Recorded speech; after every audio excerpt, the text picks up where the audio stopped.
Khamenei का ऐलान और पूरे पश्चिम एशिया में बजने लगा सायरन।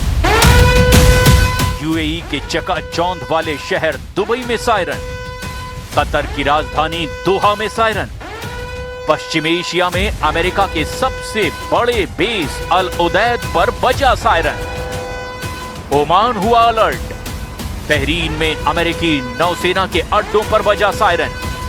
इराक में भी कुछ तो होने वाला है, राजधानी बगदाद के ग्रीन जोन में बजा सायरन।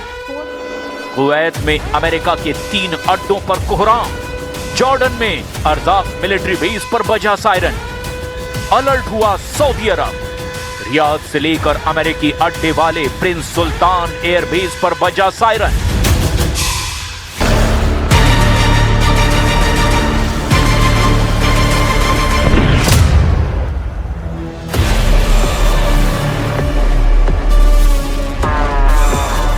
ईरान पर हमले की तैयारी कर रहे अमेरिकी बेड़े के लिए यही बुरी खबर है, क्योंकि ट्रंप जिस युद्ध को 2 मोर्चों की लड़ाई बनाना चाहते हैं, ईरान ने एक झटके में उसे मल्टी फ्रंट वॉर बना दिया है। ईरान का एजेंडा बिल्कुल साफ है, युद्ध हुआ तो अमेरिका की नौसेना पर वार नहीं करेंगे, पूरे खाड़ी में अमेरिका के अड्डों पर मिसाइल हमले किए जाएंगे। यानी ये रीजनल वॉर होगी, या फिर कहें कि क्षेत्रीय युद्ध होगा। यूएई, कतर, सऊदी अरब, इराक, कुवैत, जॉर्डन, बहरीन और ओमान में अमेरिकी अड्डों पर होंगे हमले, इसका ऐलान ईरान ने कर दिया है।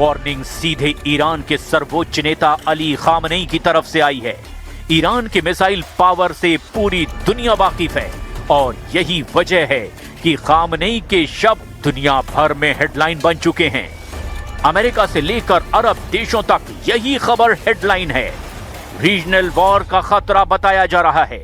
यूरोप में फ्रांस से लेकर तुर्की का मीडिया बता रहा है कि खामनेई रीजनल वॉर करना चाहते हैं।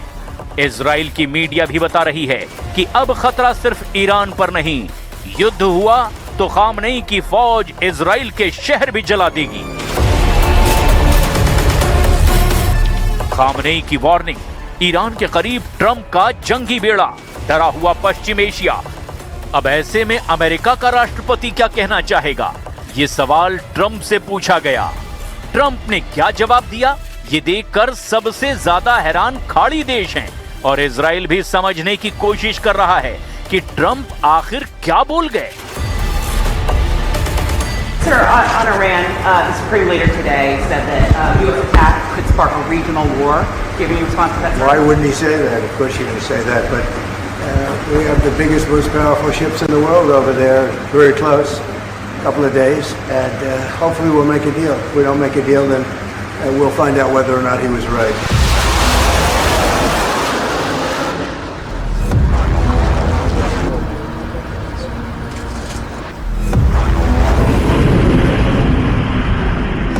ईरान से टकराने के लिए जब अमेरिका के जंगी जहाज आगे बढ़ रहे हैं, तब ट्रंप का आत्मविश्वास थोड़ा सा डगमगाया हुआ भी नजर आ रहा है। खामनेई की वार्निंग सीधे ट्रंप को नहीं, बल्कि पश्चिम एशिया में उन देशों को है जिनकी जमीन पर अमेरिकी अड्डे दशकों से मौजूद हैं। सवाल ऐसे में यह है कि क्या ट्रंप भूल गए कि पश्चिम एशिया में अमेरिका के 60 मिलिट्री अड्डे हैं। इन अड्डों पर अमेरिका के 40,000 से ज्यादा सैनिक तैनात हैं। यहां अमेरिका के विमान भी हैं, रडार और मिसाइल सिस्टम भी हैं। पश्चिम एशिया के आसपास नेवी के जहाज हैं और उनमें सवार 15,000 सैनिक भी हैं।